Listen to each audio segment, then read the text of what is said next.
The excitement here at Ingles Rink is unlike anything the hockey team has ever experienced. With just 2 games standing in between the Bulldogs in their first ever national championship, the stakes have never been higher for men's hockey. But just 5 weeks ago, the Bulldogs' postseason hopes were hanging delicately in the balance following a disappointing exit from the ECAC playoffs.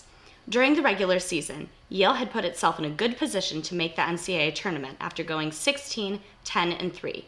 But after getting shut out by Union and Quinnipiac in its final 2 games, Yale's once rosy tournament hopes took a turn for the worse.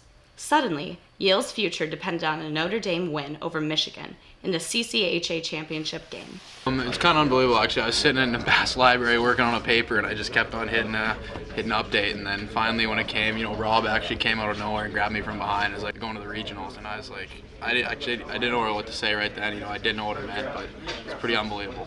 After the Notre Dame win, Yale was back in control of its own destiny and fueled by its frustrating finish in the ECAC tournament. I think it sparked us a little bit. I don't think it necessarily showed what kind of team we were. We wanted to show that we were a lot better than that and a lot better than those scores indicated. So it really fueled us to be better.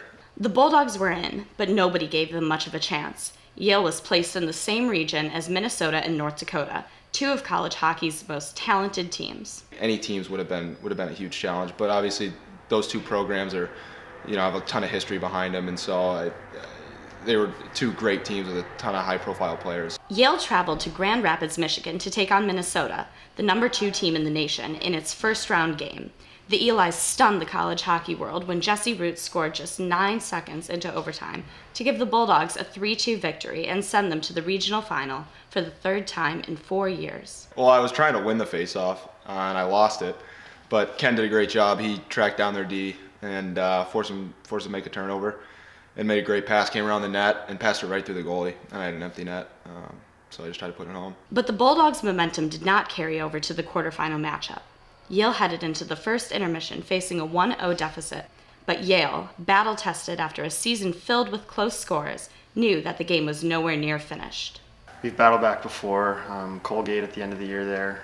Cornell, we've been down early before, so we just kind of stick to our game plan and nothing really changes. Still facing a 1-0 deficit with just 8 minutes remaining in the game, Yale was on the brink of elimination.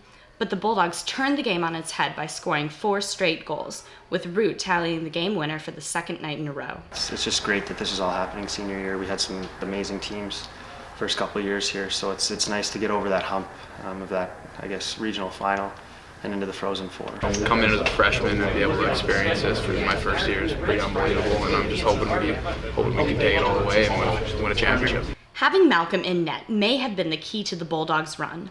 The team lost 5 straight games earlier this season when he sat out with a leg injury, but benefited from his crucial saves against both Minnesota and North Dakota, 2 of the top 10 offenses in the nation. At any level of hockey, your team will only be as good as your goaltender.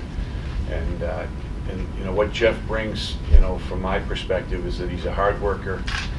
He's a guy that his teammates want to play for and will work hard to play for, and that's really important in the position of goal. But everyone will have to step up against a hot UMass-Lowell team this Thursday. They defend really well as a group. They got tremendous goaltending, and they have the ability to score timely goals. So it's going to be, they play fast, and I think we play fast, so I think it's going to be a heck of a hockey game. This season has already been one to remember. There have been overtime thrillers, wild comebacks, and an unlikely trip to college hockey's biggest stage. But with 1 weekend left in playing and a national championship on the line, the Yale faithful are pulling for just a little more magic from the Bulldogs. For YTV, this has been Georgiana Wagman and Kevin Kucharski. Back to you.